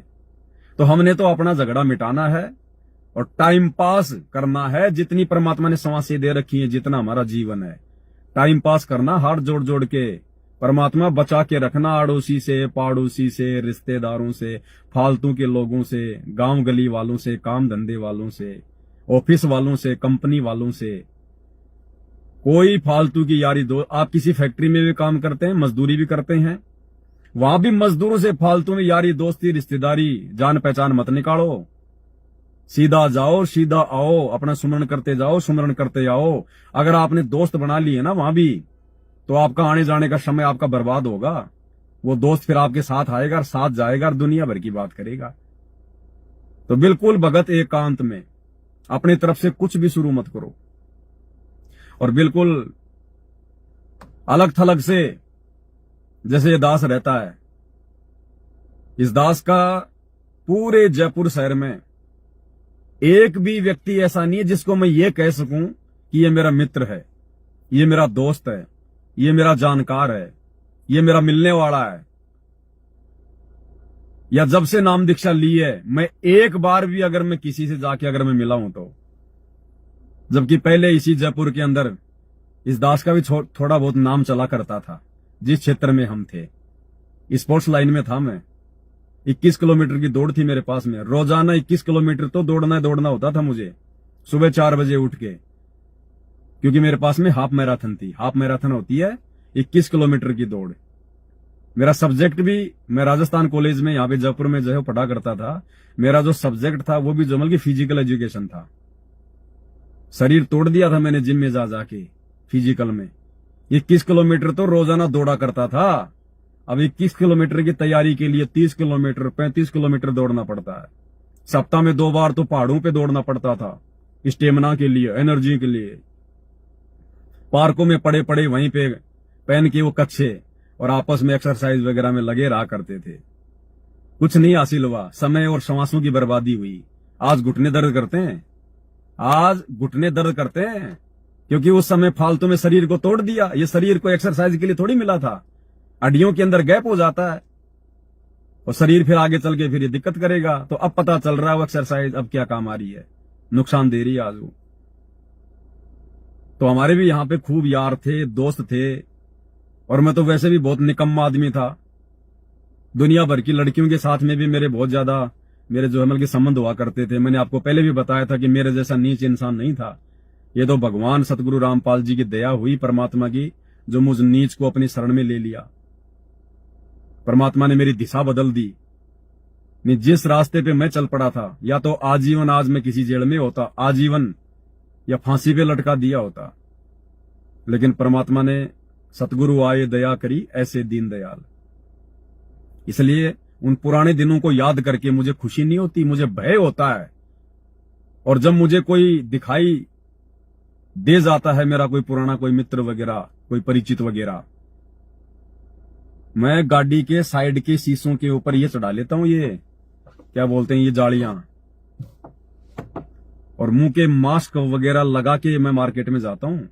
जब भी मार्केट जाता हूं कुछ सेवा का सामान लाने हैं, मुंह पे मास्क लगा के और ये चश्मा लगा के जाता हूं, ताकि कोई पहचान ना ले मुझे कि ये पवन है, फालतू की कोई जान पहचान ना निकल जाए। डर लगता है भाई। 10 मिनट भी अगर उसके साथ में रहेंगे, वो अपनी वो गंदगी मेरे अंदर डालेगा, फालतू की दुनिया भर की बातें याद दिलाएगा, मेरी भक्ति में वो वादा करेगा। तो भाई और बहनों, आप और हमने बचना है। हम भगत हैं और हमने केवल अपने भगवान को देखकर चलना पड़ेगा। अपने गुरु को देखेंगे, गुरु के जीवन को देखेंगे, भगत वाले जीवन को देखेंगे, तो हम भक्ति में सफल होंगे। जब से हम अपने गुरुदेव भगवान को जानते हैं, हमें कभी भी ये देखने को नहीं मिलेगा कि हमारे गुरुजी कभी भी किसी शादी में गए हों, किसी बात में गए हों, किसी छूचक में गए हों, हमारे गुरुजी का कोई दोस्त हो, हमारे गुरुजी कभी किसी राजनीतिक रैली में गए हों, हमारे गुरुजी कभी वोट डालने गए हों, हमारे गुरुजी के साथ किसी सरपंच की कोई फोटो दिखा दो हमें, हमारे गुरुजी कभी कोई पिकनिक पे गए हों, हमारे गुरुजी कभी टाइम पास के लिए अपने बच्चों को कभी छुट्टियां लेके गए हों, कभी छुट्टियों में कभी पिकनिक पे गए हों, हमारे गुरुजी ने कभी किसी को गाली गलौज किया हो, हमारे गुरुजी ने कभी किसी के ऊपर कोई गुस्सा किया हो, कुछ नहीं देखने को मिलेगा हमें। इसको कहते हैं देवता, देवता भगवान। हमने भी वैसा ही बनना पड़ेगा। गुरु को कीजिए दंडवत कोटि कोटि प्रणाम, और कीट न जाने भृंग को गुरु कर ले आप समान। तो गुरुजी हमें अपने जैसा बनाना चाहते हैं कि बच्चों मेरे जीवन को देखो, मुझे देख के चलोगे तो सफल होगे, दुनिया को देख के चलोगे कभी जीवन में सफल नहीं हो पाओगे। तो गुरुजी के जीवन को देख के चलेंगे तो गुरुजी के जैसा ही बनने का हम प्रयास करेंगे। और जब तक हम गुरु के जैसे नहीं बनेंगे, जीव पीव नहीं बन सकता। पीव यानी परमात्मा। जीव कभी भी पीव नहीं बन सकता, लेकिन जब तक जीव में पीव के जैसे लक्षण नहीं आएंगे, ये जीव मोक्ष प्राप्त नहीं कर पाएगा। तो कहने को तो बहुत सारी बातें हैं, लेकिन एक ये छोटा सा संदेशा था। परमात्मा ने दास को प्रेरणा की कि बेटा अब हमारी हर क्रिया में चेंजमेंट हो जाना चाहिए। हम ये छोटी छोटी गलतियां करने से भी हम बचें, अन्यथा छोटी छोटी गलतियां भी हमारा समय और समाज ही बर्बाद करेंगी। तो भाई मैंने 3 गलतियां की थी सोपन में। अगर आप लेट जुड़े हैं तो वीडियो फिर से देख लेना और विचार कर लेना, ऐसी गलती हम बिल्कुल भी ना करें। चाहे आग लग रही हो किसी की, हमें लेना देना नहीं है भैया। अगर आग से बचना है, परेशानी से बचना है, तो जैसे हम भक्ति कर रहे हैं वैसे सही भक्ति करो, तुम्हारे घर में भी सुख शांति होगी, तुम्हारी भी परमात्मा रक्षा करेगा। हम किस किस की आग बुझाएंगे, हम किस किस के संकट मेटेंगे। धरती पे संकट मोचन आ चुका है सतगुरु रामपाल जी भगवान, उनकी शरण ले लो, सारे ना संकट मिटेंगे। मैं अगर मेरी गाड़ी के टायर से हवा किसी दूसरे के टायर में डालूंगा तो ना तो उसके काम ढंग से चलेगा और मेरी गाड़ी भी हो जाएगी पंचर। तो भैया जहां पे हवा डाली जाती है उसका एड्रेस दे दो कि भैया वहां जाओ, वहां पे हवा डलवाओ, जितनी मर्जी डलवाओ, वहां पे प्रेशर लगा हुआ है। तो हम भाई फालतू के ठेकेदार ना बने, फालतू की सूरवीरता ना दिखाएं। अब सूरवीरता दिखानी है तो भक्ति मार्ग में दिखाओ और अपनी लेके हाथ में माड़ा, नीची गर्दन करके आधीन भाव से, दास भाव से, नहीं तो काल लपेटता चला जाएगा, लपेटता। ध्यान रखना इस बात का। तो बस आज की वीडियो में केवल इतना ही था। बाकी आज 9 जनवरी है, 14 या 15 की ये मकर संक्रांति आती है। मकर संक्रांति के दूसरे दिन से जो है मुक्ति बोध के ऊपर वीडियो बनाने की श्रृंखला जारी होगी। तो 4-5 दिन सभी भगत भाई बहन ज्यादा से ज्यादा परमात्मा का सत्संग सुने, अपने सुमरण पे ज्यादा से ज्यादा ध्यान दें, क्योंकि भक्ति बिना कुछ नहीं है। आज भाई और बहनों, अगर ये बातें जो गुरुदेव भगवान ने हमें बताई है, समझाई है, जो गुरुदेव ने इतना संघर्ष किया, इतना जो प्रयास किया है, ये बातें केवल हम सत्सेवकों को क्यों समझ में आ रही हैं गुरुजी की सारी बातें, और फिर गुरुजी के ज्ञान आधार से जब ये दास लाइव आता है तो आप लोगों को क्यों समझ में आ रही है? आप लोगों को समझाने के लिए मेरे अंदर इतनी समझ कहां से आ रही है? गुरुदेव भगवान से क्यों आ रही है? क्योंकि हम गुरुजी की हम कृपा पात्र हैं।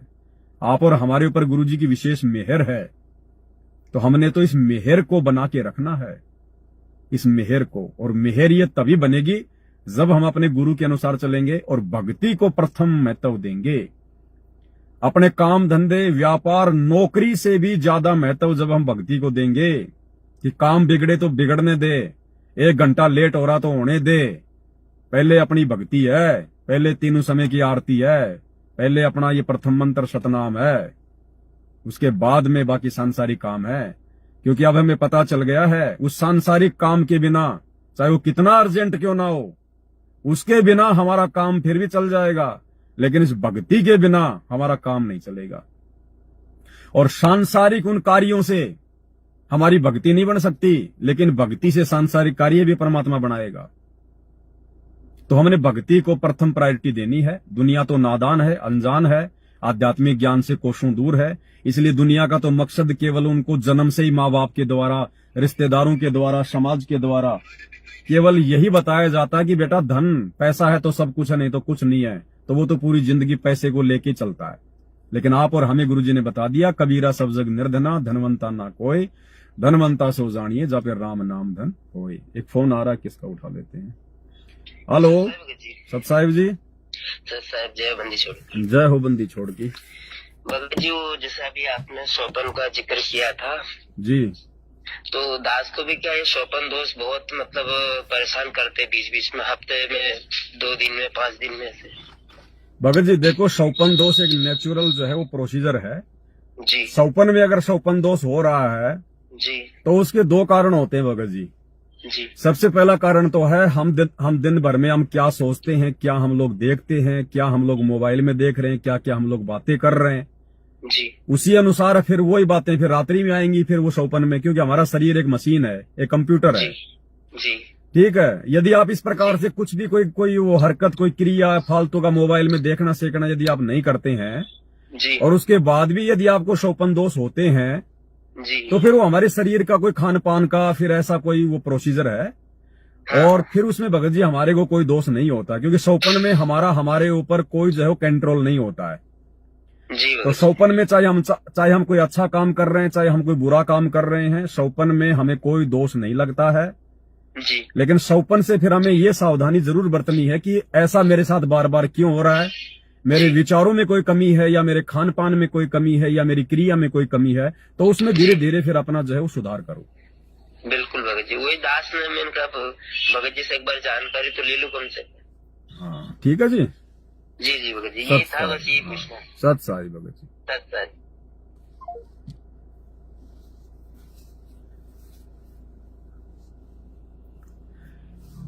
दूसरा लास्ट एक छोटा सा पॉइंट और है जो मुझे बताना था।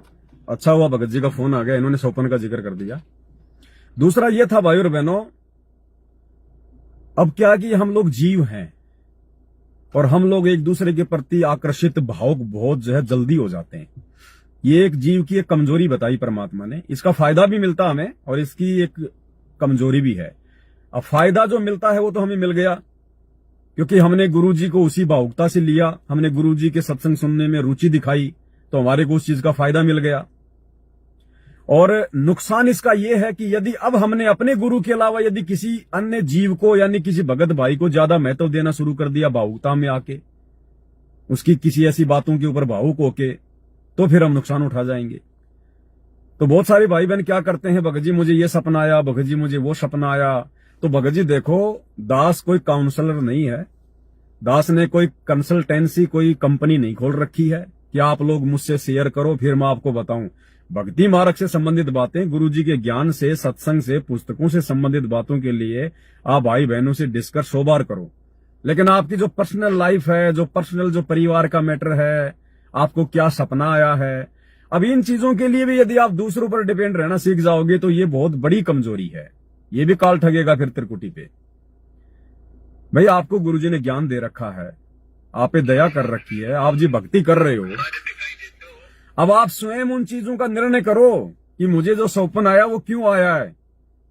मेरी दिन में किसी गलत हरकत के कारण आया है या किसी और कारण से आया है, या काल मुझे जो है डगमग करना चाहता है, या जो है परमात्मा मेरी कोई परीक्षा ले रहा है।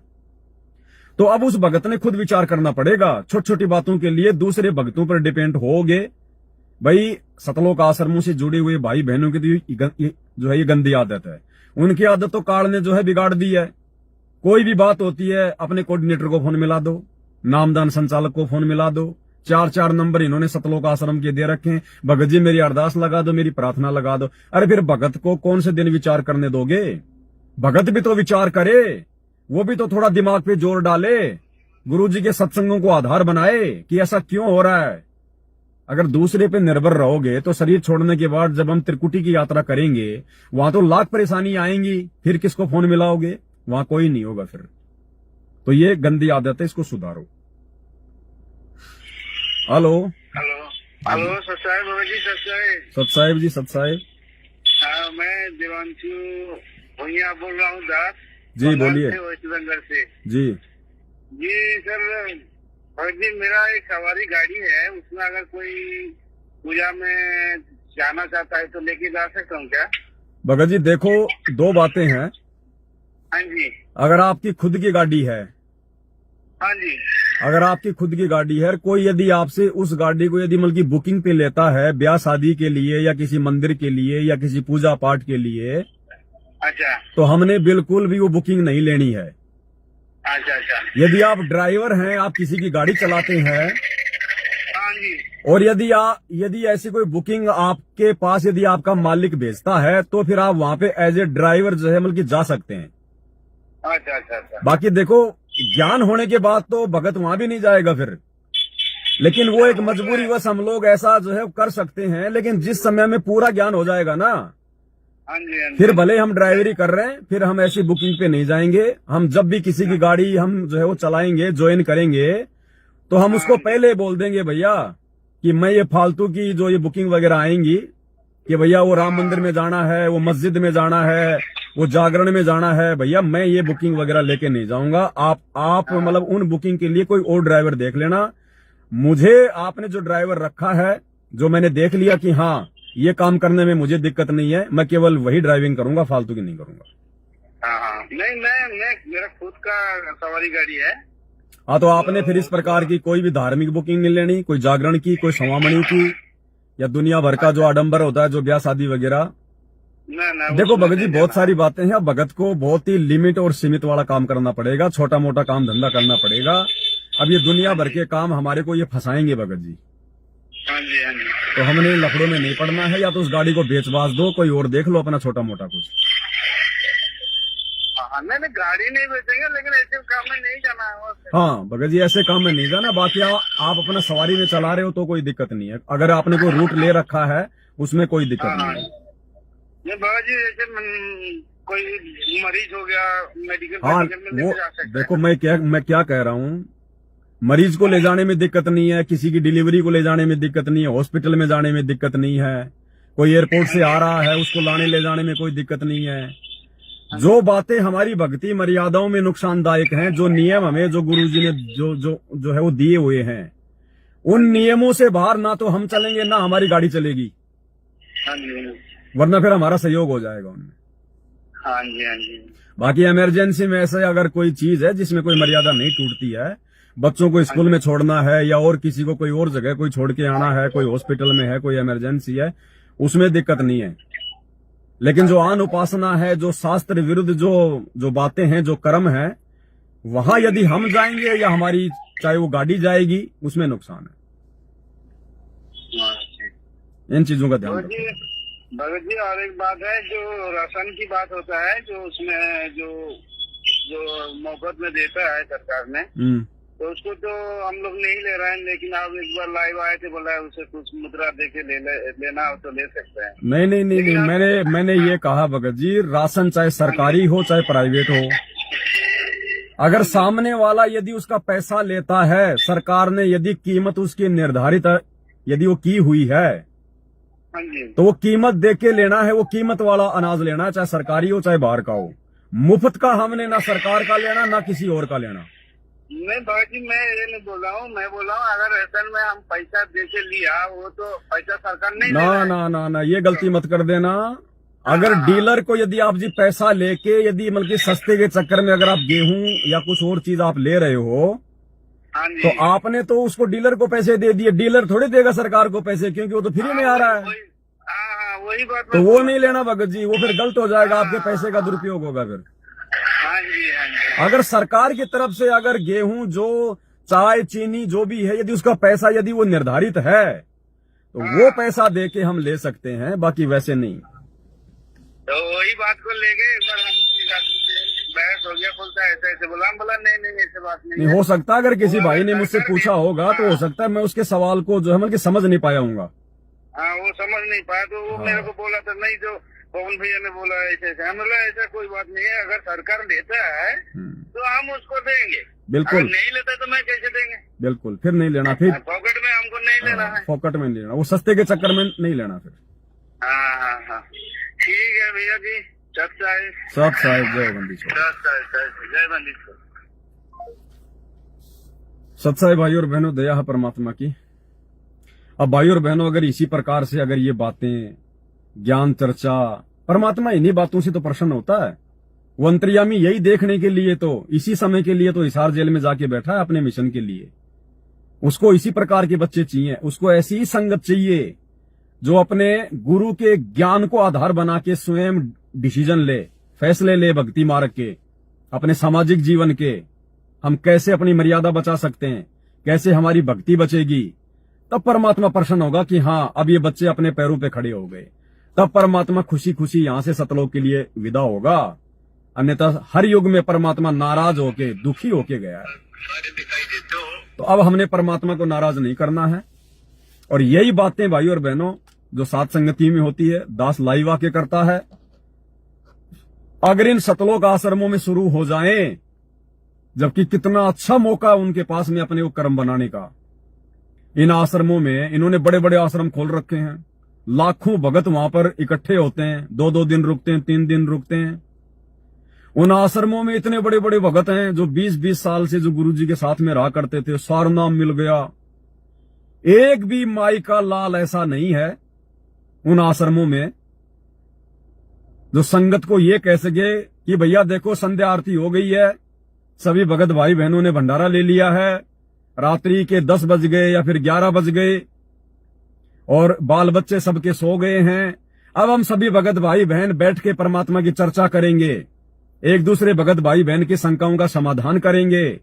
किसी को कोई शंका है तो सवाल करो। और जो हमारे जो पुराने जो भगत जी हैं आश्रम में, जिनको आप और हमारे से बहुत ज्यादा ज्ञान है परमात्मा का, जिन्होंने परमात्मा की संगति करी है, वो भगत जी हमारी शंकाओं का समाधान करेंगे मालिक के ज्ञान आधार से। तो भाई और बहनों, उन आश्रमों में तो इतना अच्छा माहौल हो जाए, लेकिन ऐसा ये नहीं करेंगे, इनकी मजबूरी हो गई। अब ये क्या समझाएंगे भक्तों को? सारे तो इन्होंने उल्टे काम कर दिए, सारी तो इन्होंने मर्यादा तोड़ दी। अब भगत यदि कोई शंका जाहिर करेगा तो उसका क्या समाधान देंगे ये? क्योंकि वो उल्टा काम तो वो खुद करके बैठे हुए हैं। राजनीति ये कर ली, स्टेडियम ये बना दिए, भक्तों के दान धर्म का इन्होंने दुरुपयोग कर दिया, आरक्षणों में ये चले गए, आरक्षणों में इन्होंने दे दिया पैसा, गुरुजी की मर्यादा तोड़ दी उनको पात्रों को देके, दुनिया भर के आडंबर पाखंड इन्होंने इन आश्रमों में शुरू कर दिए, गुंडों की सीबीआई जांच, समाज के साथ में भाईचारा, जाट भवन, गांव के लिए बसें चलाना, रक्तदान, देह दान। तो ये भक्तों की कौन सी शंका का समाधान करेंगे? और फिर भी यदि ये बोलेंगे तो वो बातें इनके आचरण के विरुद्ध हो जाएंगी, क्योंकि परमात्मा कहते हैं कि करनी तज और कथनी कथ है, अज्ञानी दिन रात, और कुत्ते ज्यों भौंकत फिरे सुनी सुनाई बात। फिर उन भक्तों की उन बातों का किसी पे कोई असर नहीं होगा। तो जिस कारण से ये चाहकर भी लोगों की शंका समाधान नहीं कर सकते। दूसरा कारण, इनकी हिम्मत नहीं होती है, क्योंकि अंदर से ये भगत नहीं है, अंदर से ये लोग मर्यादा में नहीं है। चाहे गुरु जी का बेटा बेटी भाई बंधु रिश्तेदार कोई कितने से बड़ा बड़ा सार नाम सार शब्द प्राप्त कोई भगत क्यों ना हो, एक भी मर्यादा में नहीं है जो आश्रमों से जुड़े हुए हैं। तो अंदर से इनके अंदर वो प्रेरणा नहीं होती है परमात्मा की। परमात्मा इनको सत्प्रेरणा नहीं करता, ये केवल जो है काल प्रेरणा से ही आगे बढ़ रहे हैं। तो इनके अंदर वो हिम्मत पैदा नहीं होती कि ये 2-2 घंटे बोल लें, 4-4 घंटे बोल लें, भक्तों की शंकाओं का समाधान कर लें। इनको भय होता है कि भगत न जाने क्या पूछ लेगा और मैं जवाब नहीं दे पाया तो मेरी बेइज्जती हो जाएगी, क्योंकि ज्ञान इनको है नहीं, सत्संग ढंग से इन्होंने सुने नहीं है। तो दूसरा कारण ये है। तीसरा कारण ये है कि अगर हमें इसी प्रकार से रातों को बैठ बैठ के भक्तों के साथ में ज्ञान चर्चा यदि हम करने लग गए तो भक्तों की सारी शंकाओं का समाधान तो यही हो जाएगा। फिर हमारे नंबरों पे फोन कौन करेगा? फिर हम ज्योति पाठ का आदेश किसको बताएंगे कि गुरुजी का आदेश आ गया ज्योति करवा दे, गुरुजी का आदेश आ गया पाठ करवा दे। अगर सारी शंकाओं का समाधान इसी प्रकार से रातों को बैठ बैठ के हम करने लग गए तो भगत फिर मोबाइल पे फोन क्यों करेगा? मोबाइल पे कोई अगर प्रार्थना नहीं लगाएगा तो फिर ज्योति पाठ का आदेश कहां मिलेगा? तो इनका धंधा बंद हो जाएगा। चौथी बात, कोई एक आदमी है नहीं जो वहां पे सरपंच बन जाए। वहां पे तो 50 दावेदार हैं, 50, कि मेरे को क्यों नहीं बोलने दिया, मैं भी था वहां पे, मेरे को बनाया जाए सरपंच बीच में, मैं बैठ के बताऊंगा भक्तों को, क्योंकि वहां पे सरपंच भी तो बहुत हैं। तो इसलिए वहां पे कुछ नहीं है, केवल लड्डू जलेबी बर्फी, मिट्टी के बैल देख लो, कबीर जी का झोपड़ा देख लो, मिट्टी का पहाड़ देख लो, लहर तारा तालाब देख लो, हैं, डेकोरेशन देख लो, नहा लो, धो लो, खा लो, पी लो, 2-3 दिन टाइम पास कर लो और अपने घर आ जाओ। तो जो बातें भगवान ने यहां शुरू करवा रखी हैं साथ संगति के माध्यम से, सत्सेवक भाई बहनों के माध्यम से, अगर यही बातें मात्र 6 महीने अगर इन आश्रमों में शुरू कर दी जाएं तो भाई और बहनों संगत का माहौल बदल जाएगा, माहौल। लेकिन काल ऐसा होने नहीं देगा, ऐसा हो नहीं सकता भाई और बहनों, क्योंकि ये तो जिसपे साहिब की दया होती है वहीं शुरू होता है।